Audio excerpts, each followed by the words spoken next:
So I am here today in this present moment with Sue.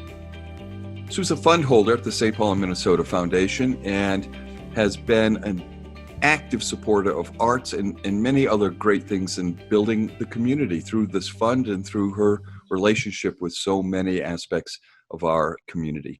Sue, could you tell me what are some of the causes and organizations that are near and dear to you? Well, I think I'd have to break that up into three categories. The first one would be church, second one would be people with disabilities, and then the third one would be the arts. As far as the church goes, our family is blessed to be a blessing, and so it's our God-given responsibility to be involved with that. And as far as the local church, Westwood Community Church is the main church that we do support, offers missions, local and beyond. So that would be one that's very important to me.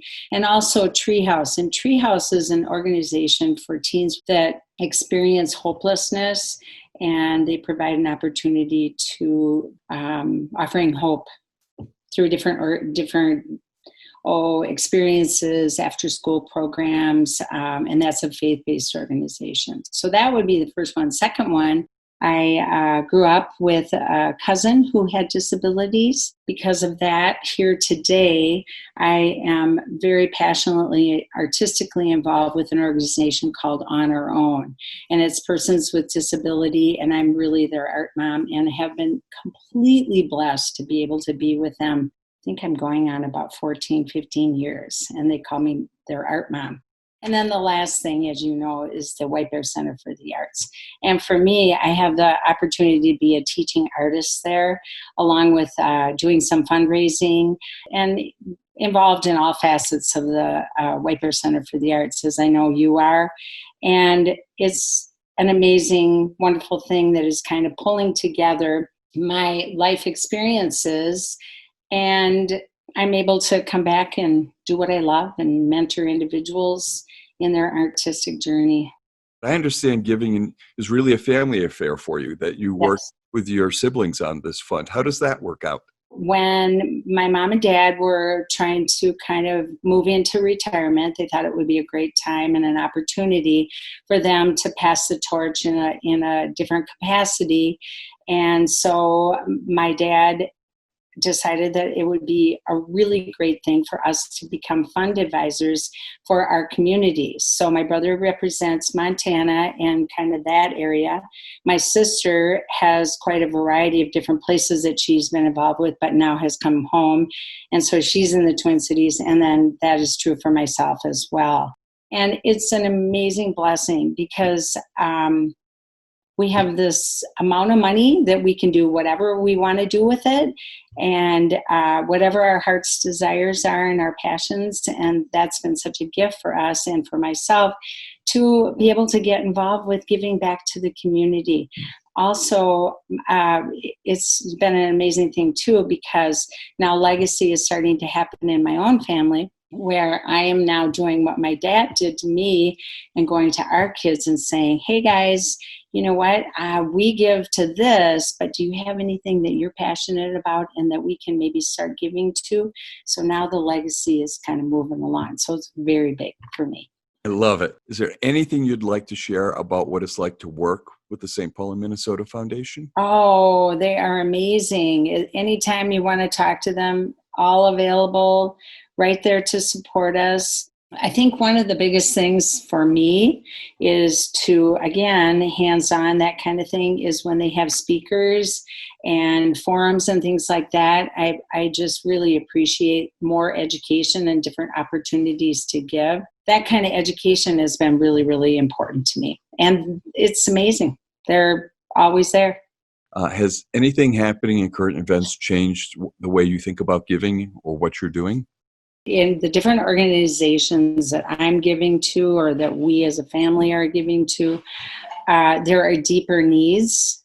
So as those needs are rising up, especially like with On Our Own, the Treehouse kids, there's a lot of homelessness there and some issues with suicide. So we're going to be bumping up our giving in those organizations. I'm deeply involved in those organizations, so it really helps me to see the need.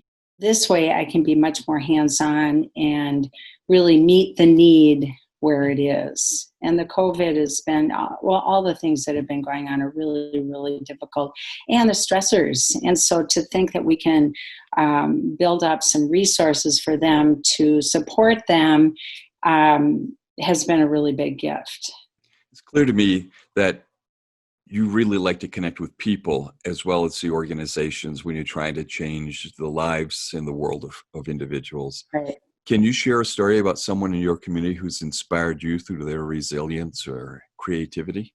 All of the experiences that I've had in my entire life have brought me to this point where I was introduced to a woman named Gina Zaffarano.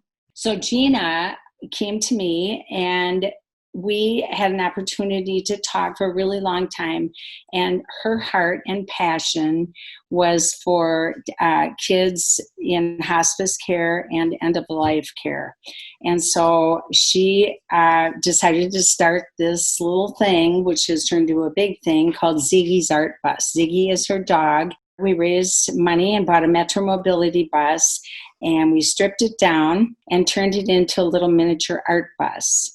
And now what we do is we take that art bus to, one of our big organizations that we're with is Crescent Cove, and that's a hospice care center for end-of-life and also palliative care.